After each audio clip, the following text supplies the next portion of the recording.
Vamos lá, novas tensões no cenário macro podem trazer maior volatilidade na próxima semana. O Ibovespa já trabalha abaixo dos 170 mil pontos e poderemos ver maiores correções. Isso porque existe uma expectativa crescente de elevação dos juros lá fora que tende a puxar o capital estrangeiro de volta para casa. Muito cuidado aqui, eu quero fazer uma análise pontual com vocês, olhando algumas ações que seguem muito interessantes no radar, tanto pelo valuation quanto pela possibilidade de valorização. E aqui eu escolhi uma seguradora, um banco, uma elétrica e uma cíclica. Vamos falar um pouco de Petrobras, de CEMIG, quero falar um pouco de Banco do Brasil. Será que o Banco do Brasil já não estaria muito descontado para a gente ignorar? E por fim, quero falar da Porto, uma empresa que entra no meu radar, gostaria muito de trazer para a carteira. Vou trazer um detalhe dessa ação que pouca gente tem explorado aqui na internet, que mostra que a Porto pode ser uma oportunidade para aquele investidor que tem janela de investimentos de mais longo prazo. Eu sou o Machado, especialista em investimentos pela Ambima. Nesse vídeo vou trazer para você um conteúdo muito mais objetivo, sem deixar passar aquilo que é muito importante para a sua análise e a sua avaliação de empresas. Se as informações desse vídeo te ajudarem, me dê aquela força se inscrevendo e deixando para mim o seu comentário. Vamos lá, a Guarda Revolucionária do Irã indica fechamento de Hormuz por quebra de acordo dos Estados Unidos. Então, mais uma vez, nós temos uma leve tensão no cenário macroeconômico e poderemos ver o preço do barril de petróleo começando a se apreciar ao longo da semana. Mais uma vez, o acordo parece que não está indo para frente e nós temos o Ibovespa aqui em 168 mil pontos. Então, veja que no último mês, o Ibovespa perdeu o piso dos 170 mil pontos e não tem força para se recuperar. E olhando para a política monetária, tanto aqui dentro quanto lá fora, o Fed sinaliza que os juros vão subir e o Copom segue com cortes. Então veja que os juros nos Estados Unidos começaram a ter uma perspectiva de aumento na taxa de juros lá fora, o que tende a fazer uma migração de capital de países emergentes para contratar a renda fixa mais segura do mundo. E considerando esses aspectos, nós temos uma perspectiva de correções pela frente. Pessoal, não estou tentando prever o futuro, mas fazendo uma leitura objetiva do cenário, que nos mostra que a inflação ainda segue muito acima do teto da meta aqui dentro. Nós temos uma expectativa de menores cortes na Selic aqui e já uma expectativa de elevação de juros lá fora. Então tudo indica que poderemos ver correções adicionais nos próximos meses. Como o pequeno investidor tem que lidar com isso? Primeiramente, avaliar a sua tolerância ao risco. Machado, eu não me sinto tão bem totalmente alocado em renda variável. Meu amigo, faça uma alocação estrutural mais equilibrada. Tenha uma renda fixa, nós temos um pré-fixado aqui pagando muito bem. Tesouro pré-fixado 2029 entregando 14,9%, 2032 entregando quase 15% ao ano. Então nós temos um título de risco soberano entregando quase 15% ao ano até 2032, o que é suficiente para dobrar o capital investido. Lembrando que estamos falando de um título de baixo risco, risco soberano. Então dificilmente você vai ter dor de cabeça aqui. E o Tesouro IPCA 2032 entregando IPCA mais 8,5%. Então não é de se jogar fora. Machado, vou investir para uma janela de mais longo prazo, 15, 20, 30 anos. Nesse caso, é interessante que você tenha uma composição maior de ações, porque sim, nós não podemos descartar a rentabilidade de um título como o Tesouro IPCA 2032. Mas é claro que se os títulos públicos estão entregando uma boa taxa de retorno, é para as ações, ativos de renda variável com risco contratado maior, tem que estar entregando um retorno superior, como é o caso aqui do Banco Bradesco, que pelos meus cálculos deve entregar uma taxa de retorno composta de IPCA mais 11%.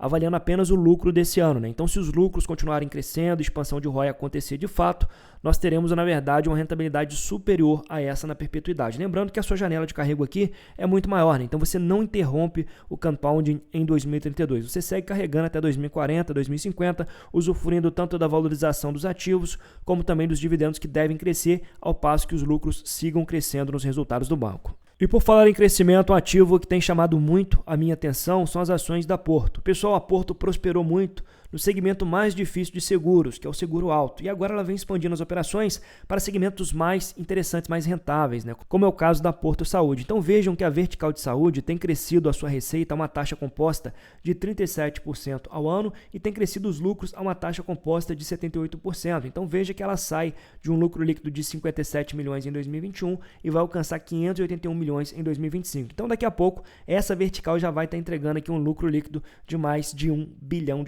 Então veja que é uma empresa que ela é mais bem precificada pelo mercado, quando a gente compara com uma Caixa ou então com uma BB Seguridade, mas é uma empresa que tem aquele potencial de entregar crescimento de receitas. Então seu retorno composto tende a ser um pouco maior com empresas assim, porque elas conseguem capturar mercado, conseguem ampliar as operações e isso volta para você tanto em valorização como em dividendos. Pegando aqui a evolução das receitas e dos lucros dos últimos 10 anos, a Porto sai de uma receita de quase 16 bilhões para alcançar 41 bilhões agora em 2025, com a taxa de crescimento composta de 10% ao ano. Percebam um detalhe interessante, vejam que a partir de 2020, com a entrada do segmento de saúde, a Porto Bank, é justamente que essas receitas começaram a crescer de forma mais substancial. E a mesma coisa a gente vê também nos lucros. Então nós tivemos ali um ano bem difícil em 2022, mas depois a empresa praticamente triplicando seu lucro entre 2022 e 2025, Então esse potencial de crescimento é muito bom, principalmente para uma carteira iniciante, que tem um tempo maior para esperar a ação maturar na carteira e entregar aquela explosão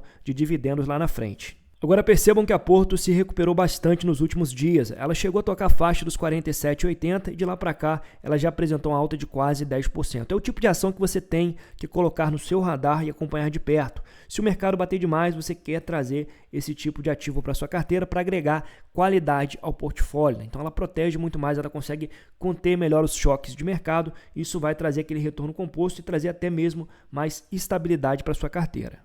Agora vamos falar de petróleo e de Petrobras. Percebam vocês que o preço do Brent vem derretendo bastante. Chegou a tocar o seu topo de $109 o barril e agora retraiu para $80. Mas como nós vimos, nós temos um aumento na tensão ali no Oriente Médio, fechamento do Estreito de Hormuz, então pode ser que o petróleo Brent volte a subir essa semana. E uma ação que pode ser beneficiada são as ações da Petrobras. Percebam que ela tem certa simetria com a variação de preço do barril de petróleo. Afinal de contas, ela apresentou também o mesmo movimento de correção, Então perceba que tem aqui uma certa correlação com o preço da commodity, mas tem que entender que isso também vai se traduzir em melhores lucros para a companhia. Então nessa fase aí dos últimos 2 trimestres, onde o petróleo ficou numa variação de preço bem mais elevada, vão impactar os próximos resultados da Petrobras, o segundo e o terceiro trimestre. Então quem tem carteira talvez não seja interessante vender agora, afinal de contas os dividendos devem ser muito generosos nessa faixa de preço. Então ação para você reter na carteira, gerando proventos, mas não acho que seja o melhor momento para você comprar, apesar do valuation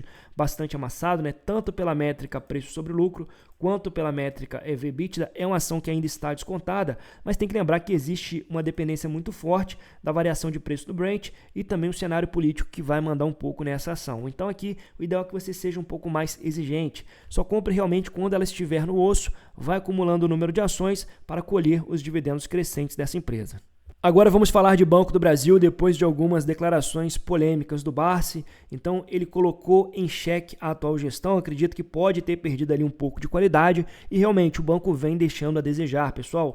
Perda muito expressiva de ROI. O banco já está praticamente um ano sem entregar mais de 4 bilhões de reais de lucro por trimestre. Lembrando que o último trimestre do ano passado, o lucro só cresceu devido a algumas manobras contábeis. Pegando o resultado normalizado, ali, o resultado operacional do banco, não houve melhora expressiva também. Então o banco está sofrendo bastante para entregar, mas aqui vem um detalhe muito importante que pouca gente tem falado. Então se vocês não sabem, pessoal, eu faço uma consultoria de investimentos. Pego a carteira do investidor, avalio o que a gente vai vender, o que a gente vai comprar, reajustes, saindo um pouco de FIIs, contratando ações de boas companhias, construindo um caixa mais sólido. Então tudo isso eu faço diariamente aí com o pessoal que contrata a minha consultoria. Inclusive eu vou deixar o link para vocês na descrição do vídeo. E no dia de hoje eu me deparei com um investidor que tinha uma posição relevante em Banco do Brasil, aproximadamente R$70 mil. Era uma proporção pequena no todo da carteira, mas sem dúvida R$70 mil em Banco do Brasil.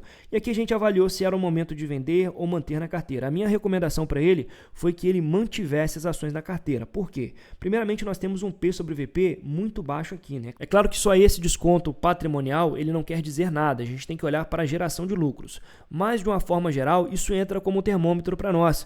Vejam que poucas vezes o Banco do Brasil ele foi negociado ao múltiplo P sobre VP tão amassado. E quando você vai comprar, o ideal é que você busque ações que o mercado esteja de fato penalizando. Eu ainda não acho que o Banco do Brasil seja aquela oportunidade, tá? Mas se o mercado bater demais, pode ser que essa cotação em algum momento vai chegar no preço onde nós não vamos poder deixar passar, porque vai estar tão barato que vai valer a pena contratar um risco sabendo que essa gestão, a mudança de governo, a mudança política, a própria estrutura do banco, a exposição ao agronegócio que está no momento difícil, isso vai mudar lá na frente. Então quem compra no fundo pode ter esse lucro adicional. Isso aconteceu várias vezes com o Banco do Brasil no passado e quase sempre quem comprou nos fundos fez um excelente negócio na recuperação.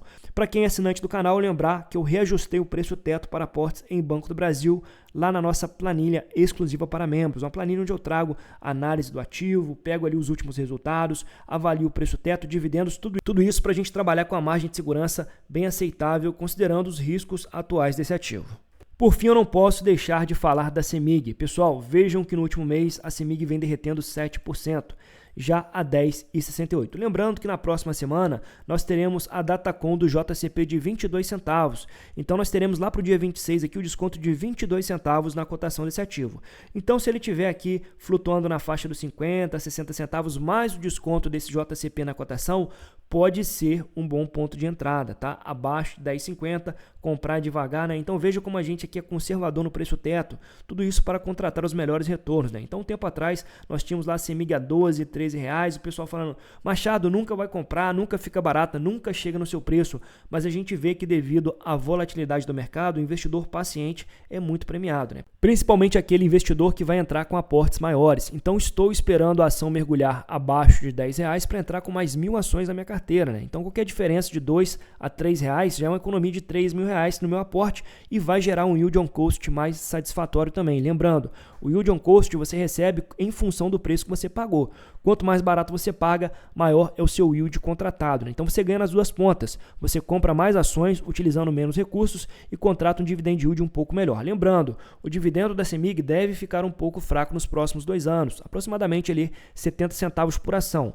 Mas durante a fase de investimentos, a gente aproveita para comprar no reajuste tarifário, no crescimento de receitas e de lucros, a gente tem aquele retorno composto muito melhor também. Então, CEMIG entra no radar para aportes prioritários para mim e para os membros do canal. Lembrando, qualquer movimento que eu fizer, eu vou avisar previamente lá no nosso grupo do WhatsApp. O pessoal que assina o canal tem gostado bastante, se fizer sentido para você, clica aqui em Seja Membro e escolha a assinatura Upside Pro, para você ter acesso a todos os benefícios, como o grupo do WhatsApp, a minha planilha com preço teto e vídeos exclusivos aqui no canal. Muito obrigado para você que assistiu até aqui e até o próximo vídeo.